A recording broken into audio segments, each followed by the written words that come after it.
What happens when Hollywood's most beloved actress, a woman who has spent 3 decades maintaining an image of effortless grace, infectious warmth, and that legendary smile that launched 1,000 romantic comedies, is pushed so far beyond any reasonable limit that she finally shatters that carefully cultivated persona on live television?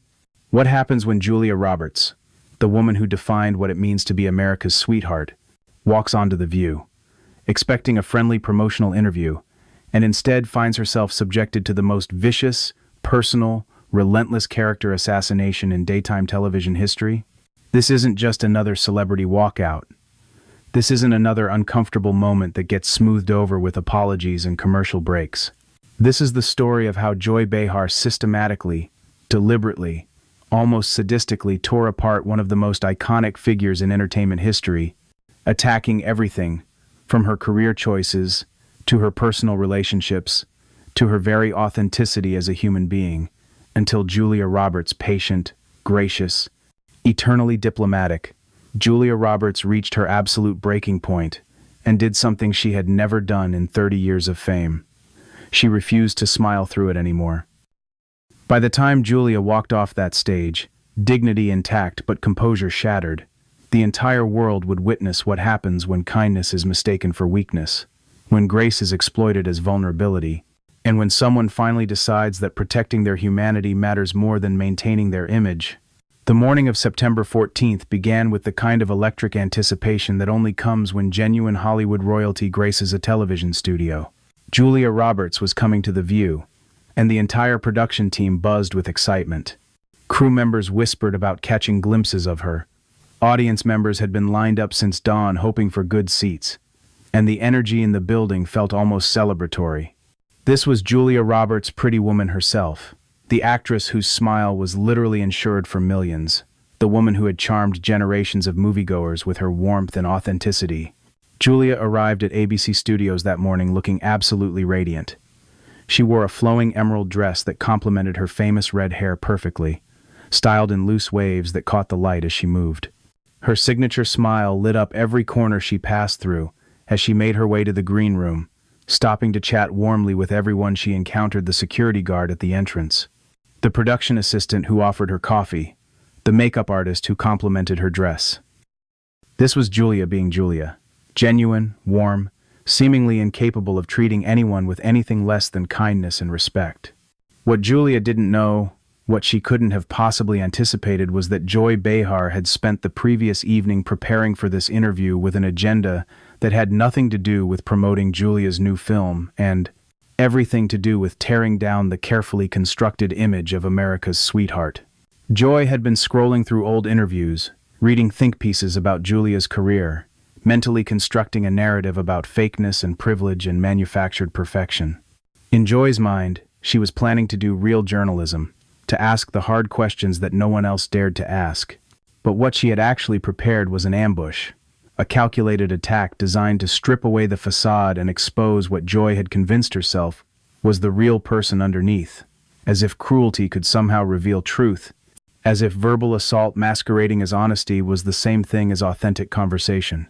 The View set was bathed in its familiar warm lighting as Julia made her entrance to thunderous applause. The studio audience rose to their feet immediately, clapping and cheering with genuine affection for a woman they'd watched and loved for decades. Julia waved gracefully, that famous smile radiating across the studio as she took her seat next to the panel of hosts. Whoopi Goldberg welcomed her with obvious warmth and respect. Sarah Haynes beamed with excitement. Sunny Hostin smiled genuinely, clearly delighted to have such a legendary guest. But Joy Behar sat back in her chair with an expression that anyone paying close attention would have recognized as dangerous, a slight smirk playing at her lips, eyes gleaming with something that looked disturbingly like predatory anticipation. While the other hosts radiated genuine enthusiasm for their guest, Joy watched Julia with an intensity that seemed almost hungry, waiting for her moment to strike. "Julia, welcome back to The View," Whoopi began, her voice warm and inviting, filled with the respect that comes from one icon acknowledging another. "It's always such an absolute pleasure to have you here with us." Julia's response was characteristically gracious and genuine. "Thank you so much for having me," she said, her voice carrying that distinctive laugh, warm, husky, infectious, that had charmed audiences for 3 decades. "I love being here with you all. The energy is always so wonderful, so positive." The conversation started exactly as it should have: pleasant, engaging, professional. Sarah asked thoughtful questions about Julia's latest film project, and Julia answered with enthusiasm and insight, sharing anecdotes about working with the director and cast. Sunny inquired gently about how Julia balanced her incredibly successful career with family life, and Julia responded with warmth and humor, painting a picture of a woman who had figured out how to maintain what mattered most, despite the demands of fame.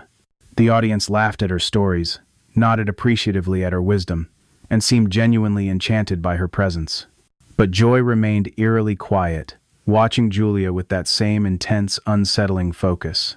Her silence was so conspicuous that even audience members began to notice it, began to sense that something was brewing beneath the surface of what appeared to be a friendly interview. Finally, cutting across Sarah mid-sentence with calculated rudeness, Joy struck her first blow. "You know, Julia," Joy said, her voice carrying an edge that made several audience members visibly tense, "I've been watching your career for a long time now, and I have to ask, don't you ever get tired of playing the same character over and over again?" The question hung in the air like a physical thing, heavy, dark, wrong. The studio audience fell into immediate, uncomfortable silence. This wasn't a question, it was an accusation, and everyone recognized it instantly. Julia's smile faltered for just a fraction of a second before her decades of professional training kicked in. She let out a small laugh, not her real laugh, but the carefully practiced one that celebrities use when they're trying to stay gracious in the face of rudeness. "I'm not sure what you mean, Joy," she responded diplomatically, still trying to maintain the friendly tone of the conversation. Joy leaned forward with a grin that looked more like a grimace, her eyes glinting with malicious pleasure. "Oh, come on," she pressed, her voice dripping with condescension. "The pretty woman, the romantic lead, the girl next door with the big smile.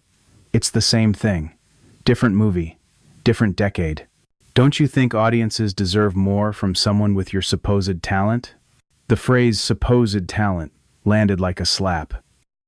Whoopi shifted uncomfortably in her seat, her experienced television instincts screaming that Joy had just crossed a line that should never be crossed with a guest. "Joy," she tried to interject, her voice carrying a warning, "I think Julia has shown incredible range throughout her filmography. Her work speaks for—" But Joy wasn't finished. In fact, she was just getting started. "I mean, let's be honest here," Joy continued, talking right over Whoopi's attempt to redirect. "You've made an entire career, a very lucrative career, out of being America's sweetheart. But what happens when America gets tired of sweet? What happens when they want something real, something authentic instead of this carefully calculated charm?" Julia's posture straightened visibly. Her hands, which had been resting casually in her lap, tightened almost imperceptibly. And for the first time since sitting down, her famous smile completely disappeared, replaced by an expression of genuine hurt and growing anger. "I think my work speaks for itself, Joy," Julia said, her voice still controlled, but carrying an unmistakable edge now. "I've always tried to bring authenticity to every role I play, to find the truth in every character." Joy laughed, a sharp, cutting sound that made several audience members actually flinch. "Authenticity," she repeated, as if the word itself was ridiculous. "Is that what we're calling it? Because from where I'm sitting, it looks more like you've been playing the same version of yourself for 30 years. The same smile, the same laugh, the same manufactured warmth.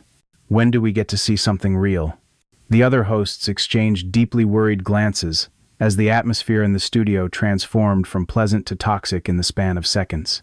The audience had gone from enthusiastically supportive to uncomfortably silent, sensing they were witnessing something ugly, something that shouldn't be happening. Sunny tried desperately to redirect the conversation back to safer ground. "Julia," she said, her voice gentle and clearly sympathetic, "tell us about your upcoming projects. I know you have some exciting things in the works." But Joy cut her off with brutal efficiency.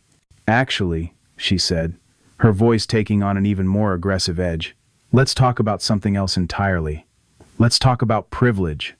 Let's talk about how incredibly easy it is to maintain a perfect image when you've never had to face any real adversity in your entire charmed life. Julia's eyes flashed with something dangerous, hurt, anger, disbelief, all warring for dominance in her expression. "Excuse me?" she said quietly, her voice carrying a warning that Joy either didn't hear or chose to ignore. "You heard me," Joy pressed on, seemingly emboldened by Julia's visible reaction, feeding off the discomfort she was causing. "You've lived a charmed life from the very beginning, Julia. Born beautiful, discovered young, handed success on a silver platter before you were old enough to buy alcohol. What do you actually know about struggle? What do you know about the real world that the rest of us have to live in?" The audience was completely silent now, no longer just uncomfortable but genuinely shocked by what they were witnessing.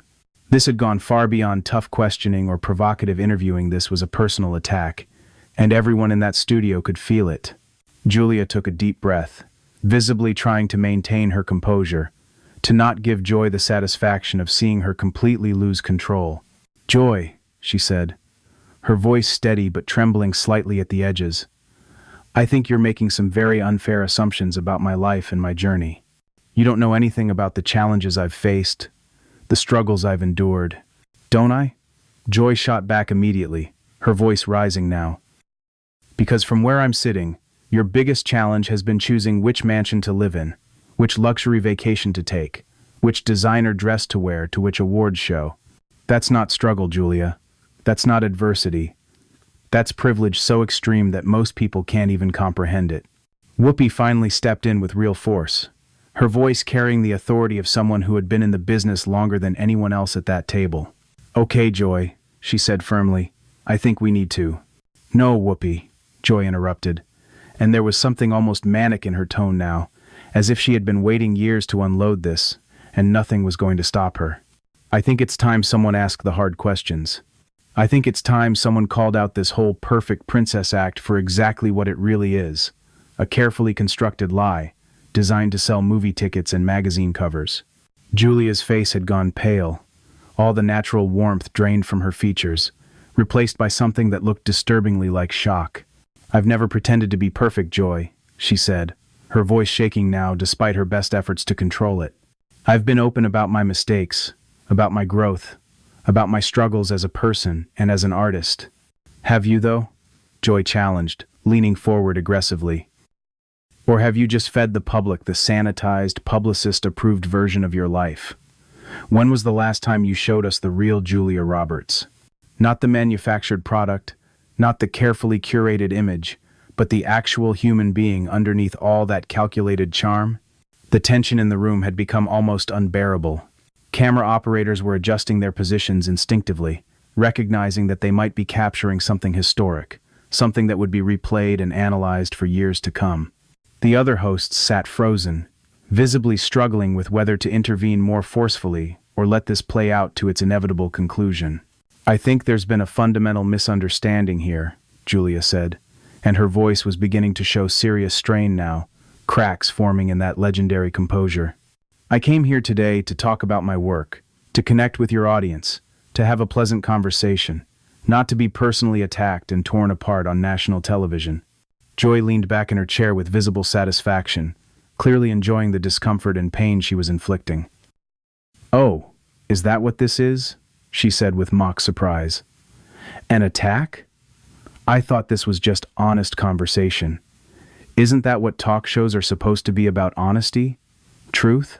Getting past the facade?"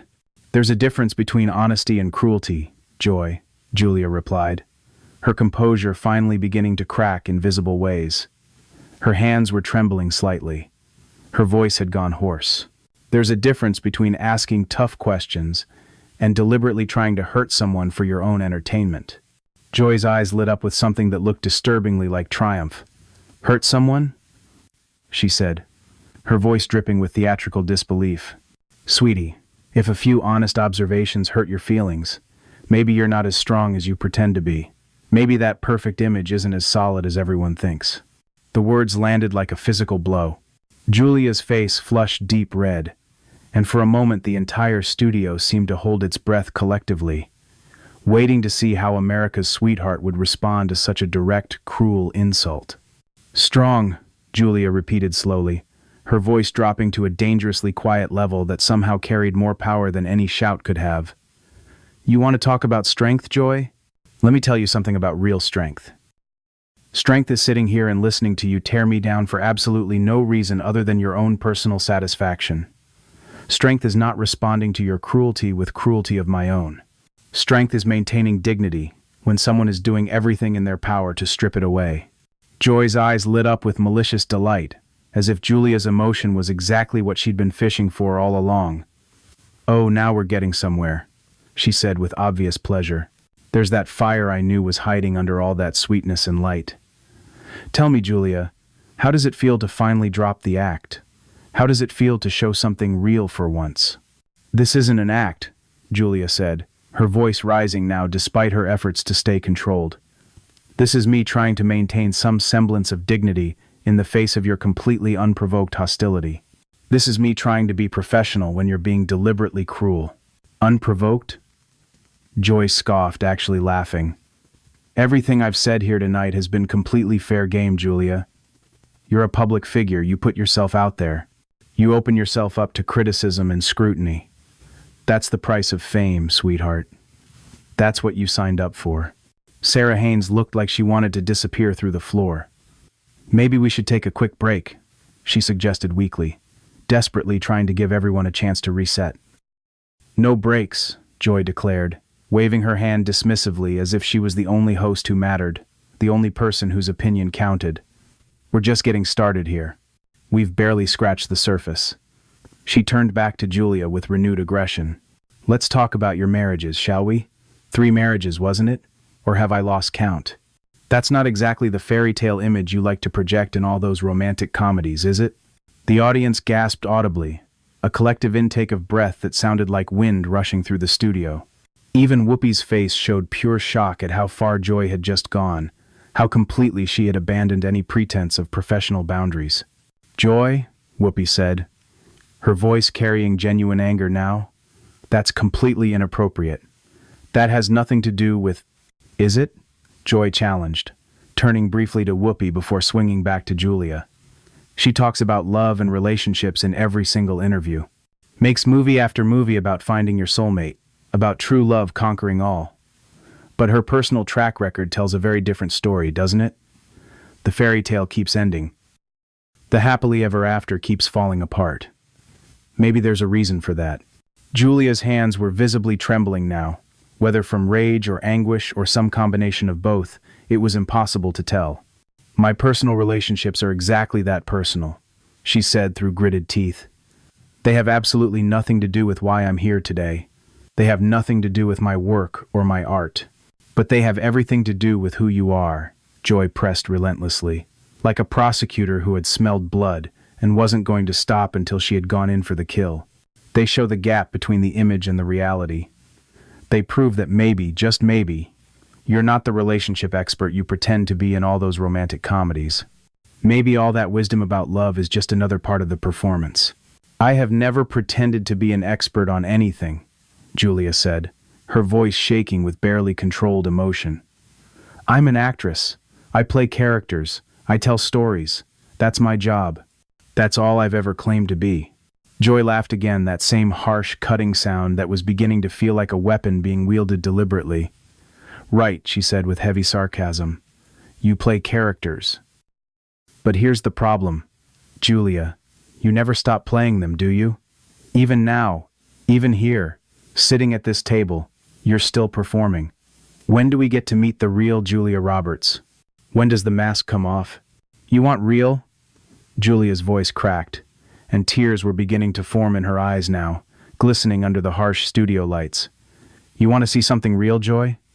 This is real. This hurt you're causing right now.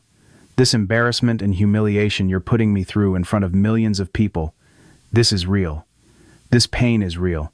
Is this what you wanted? Is this authentic enough for you? And there it was, the moment Joy had been pushing toward all along. The crack in the facade, the tears threatening to fall, the visible emotion breaking through decades of professional composure. Good, Joy said with unmistakable satisfaction, actually smiling as she watched Julia's composure crumble. Finally, some honesty. Finally, some genuine emotion instead of that calculated charm you usually serve up like it's on a script. Sunny Hostin looked absolutely appalled, her face showing genuine disgust at what she was witnessing. "Joy," she said, her voice carrying real anger, "I don't understand what you're trying to accomplish here. Julia is our guest. She deserves basic respect and—" "Our guest who's been lying to the public for decades," Joy shot back viciously. "Our guest who's built an entire career on being fake, on selling an image that has nothing to do with reality. Someone needs to call that out. Someone needs to expose it for what it is." "Fake?" Julia's voice broke completely on the word, and a single tear finally escaped, rolling down her cheek. "You think I'm fake? You think everything I've worked for, everything I've achieved, every relationship I've built with audiences over 30 years, you think it's all fake?" "I think you're a product," Joy said coldly, and there was something almost cruel in how matter-of-fact she made it sound. "I think you're a carefully manufactured brand designed to sell movie tickets and magazine covers and romantic fantasies. I think the real Julia Roberts, whoever that person actually is, got lost a long time ago, underneath all the machinery of fame." The cruelty in Joy's voice was unmistakable now, undeniable even to the most generous interpretation. Even the camera operators looked uncomfortable, shifting uneasily as they continued capturing this unprecedented breakdown of professional civility. Julia stared at Joy for a long moment, tears now flowing freely down her face, her legendary composure completely shattered. When she finally spoke, her voice was quiet but carried throughout the silent studio. "You know what, Joy?"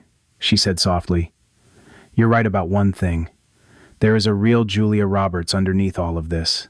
And that real person, that human being you seem so desperate to expose, is telling me right now that I don't have to sit here and listen to this abuse anymore."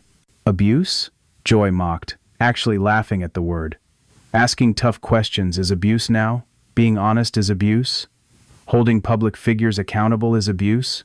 "No," Julia said, and suddenly she was standing up from her chair, her movements decisive despite the tears still streaming down her face. "But deliberately trying to humiliate someone, deliberately trying to make them feel small and worthless and fake for no reason other than your own entertainment, that's abuse. And I won't tolerate it. Not from you, not from anyone." Joy's expression changed slightly, as if some part of her brain was finally beginning to register that she might have pushed too far, that this might not end the way she'd planned. "Oh, come on, Julia," she said, but her voice had lost some of its aggressive edge. "Don't be so dramatic. Sit down. We're just having a conversation here." "This isn't a conversation," Julia said firmly, reaching for her microphone and beginning to remove it with trembling hands. "This is a character assassination. This is you, using your platform and your power to bully someone, and I absolutely refuse to participate in it for one more second." The other hosts looked panicked.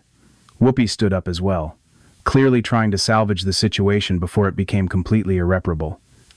"Julia, please," she said, her voice carrying genuine distress. "Please don't leave. We can work this out. We can." But Julia was already shaking her head, the microphone now completely removed from her dress. "No, Whoopi," she said, and there was something almost sad in her voice. "We can't work this out. Some things can't be fixed with apologies or explanations. Some things are just wrong, and this what Joy has done here today is wrong." Joy, perhaps sensing that she was losing control of the situation entirely, that the narrative was slipping away from her, tried one final approach. "Look, Julia," she said, and her tone had shifted to something that might have been meant to sound conciliatory but came across as condescending. "If I hurt your feelings, that genuinely wasn't my intention. I was just trying to have an honest discussion about the disconnect between image and reality." Julia turned to face Joy directly, and despite the tears still on her face, there was strength in her expression, a dignity that couldn't be stripped away, even by this sustained assault. "Your intention, Joy?" she said quietly. "Everything about this has been intentional. Every question carefully designed to wound. Every comment calculated to humiliate.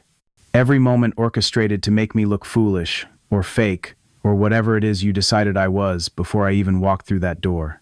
You came into this with an agenda, and that agenda was to tear me down in the most public, painful way possible." "That's not true," Joy protested. but her voice lacked conviction now. She could feel the room turning against her, could sense that she had badly miscalculated. "Isn't it?" Julia challenged. "Then explain to me why every single thing you've said to me has been designed to hurt. Explain why you've ignored every attempt the other hosts made to steer this in a more positive direction. Explain why you seem to be enjoying my discomfort so much." Joy fell silent, and for the first time since the interview began, she looked genuinely uncertain. The studio audience remained completely quiet, every person riveted by this unprecedented confrontation. "I'm a journalist," Joy finally said, but the words sounded weak even to her own ears. "It's my job to ask hard questions." "No," Julia said with quiet intensity that somehow carried more power than shouting ever could. "You're not a journalist right now, Joy. You're a bully. And I've spent too many years of my life dealing with bullies to sit here and let you continue." The word bully seemed to hit Joy like a physical blow. Her face flushed dark red, and for the first time since the interview began, she looked genuinely rattled, genuinely hurt. "I am not a bully," she said, her voice defensive and angry. "I've been doing this job for years. And I've never—" "Then maybe it's time someone told you the truth," Julia interrupted, her voice steady despite the emotion still evident in her eyes. "Maybe it's time someone pointed out that there's a difference between being provocative and being cruel, between tough journalism and personal attack, between holding people accountable and just being mean for entertainment." The studio remained in absolute silence as the two women stared at each other across the table, years of Hollywood diplomacy and television professionalism completely abandoned in favor of raw, unfiltered truth.